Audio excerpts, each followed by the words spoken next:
Halo sahabat literasi, Assalamualaikum warahmatullahi wabarakatuh. Selamat datang kembali di channel YouTube Agro Literasi. Pada konten kali ini kembali kami hadir untuk memberikan informasi seputar kegiatan budidaya tanaman asollah. Ya, dan untuk konten kali ini kita akan membahas tentang kegiatan pemupukan tanaman asollah. Ya, sahabat literasi, salah satu faktor yang menunjang pertumbuhan dan perkembangan tanaman asollah itu adalah unsur hara yang terkandung di dalam media budidaya tanaman asollah. Ya, jadi unsur hara inilah nanti yang akan diserap oleh akar tanaman asollah untuk bisa tumbuh dan berkembang. Ya, adapun proses pemeliharaan tanaman asollah yang berpengaruh besar terhadap ketersediaan unsur hara di dalam media budidaya tanaman asollah itu adalah proses pemupukan. Ya, jadi proses pemupukan secara langsung itu berpengaruh terhadap ketersediaan unsur hara yang ada di dalam air yang menjadi media budidaya tanaman asollah. Ya, sahabat YouTube sekalian, jadi di sini kita bisa menggunakan berbagai jenis pupuk apa saja, baik yang sifatnya cair maupun yang sifatnya padat. Ya, namun di sini saya menggarisbawahi bahwa pemupukan tanaman asollah setelah kita melakukan proses penebaran benih, dalam artian bahwa di dalam kolam asollah itu sudah terdapat tanaman asollah, maka sebaiknya kita tidak melakukan pupuk kimia. Ya, pupuk kimia boleh kita berikan pada media budidaya tanaman asollah itu pada saat tanaman asollah belum kita tebar di dalam media. Ya, jadi seperti itu. Jadi pupuk kimia bisa kita lakukan, bisa kita tambahkan pada media kolam asollah itu pada saat media kolam asollah tersebut itu masih dalam keadaan kosong. Ya. Sahabat YouTube sekalian, jadi sekali lagi di sini saya merekomendasikan bagaimana kita untuk memanfaatkan pupuk organik yang ada di sekitar kita. Bisa kita dapatkan dengan harga yang tentunya sangat terjangkau, bahkan itu bisa kita dapatkan dengan gratis. Itu bisa kita dapatkan secara cuma-cuma. Ya, sahabat YouTube sekalian, pemupukan bisa kita lakukan dengan menggunakan pupuk cair maupun dengan menggunakan pupuk padat. Pupuk padat di sini contohnya adalah kompos maupun pupuk kandang, ya. Itu kita bisa berikan pada tanaman asollah. Ya, sedangkan pupuk cair kita juga bisa tambahkan pada media budidaya tanaman asollah, itu baik pupuk cair yang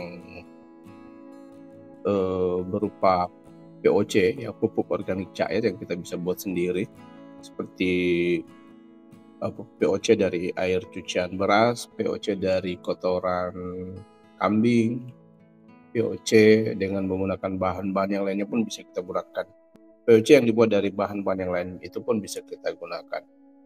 Ya, begitu pula dengan MOL, ya, mikroorganisme lokal, itu bisa juga kita gunakan sebagai pupuk organik untuk menunjang pertumbuhan tanaman asollah.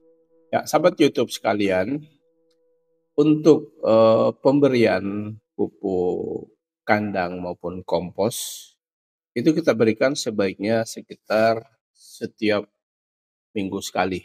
Ya, jadi setiap 7 hari kita lakukan proses pemupukan dengan menggunakan pupuk organik yang sifatnya padat. Ya, itu pun minimalnya 2 minggu, ya. Ya, paling lambat 2 minggu itu kita harus melakukan proses pemupukan.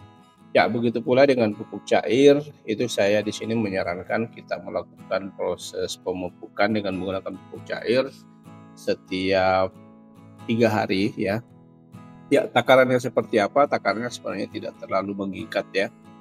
Untuk menggunakan pupuk organik cair seperti POC air cucian beras, untuk luasan kolam 1 kali 1 meter dengan kedalaman 35 hingga 40 cm, itu kita bisa berikan pupuk organik cair sebanyak 100 ml per 1 kali 1 meter bujur sangkar.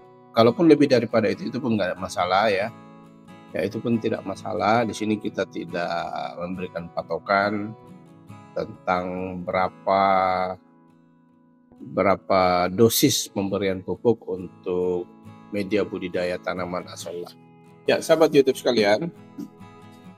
Jadi sekali lagi, proses pemupukan tanaman asollah itu sangat menentukan ketersediaan unsur hara yang ada di dalam media budidaya tanaman asollah. Ya, di samping melakukan proses pemupukan, sahabat YouTube, kita juga harus mengingat bahwa ada satu proses yang harus kita lakukan untuk menunjang agar tanaman asollah itu bisa dengan mudah menangkap dan menyerap unsur hara yang ada di dalam media budidaya. Ya, proses tersebut itu adalah proses pengadukan. Jadi kita harus selalu melakukan pengadukan secara berkala terhadap media budidaya tanaman asollah agar unsur hara yang kita berikan melalui proses pemupukan itu senantiasa teraduk dan bisa menyebar secara merata ke seluruh bagian air yang menjadi media budidaya tanaman asollah, agar tanaman asollah bisa lebih mudah untuk menangkap dan menyerap unsur hara yang dibutuhkan untuk pertumbuhan dan perkembangannya.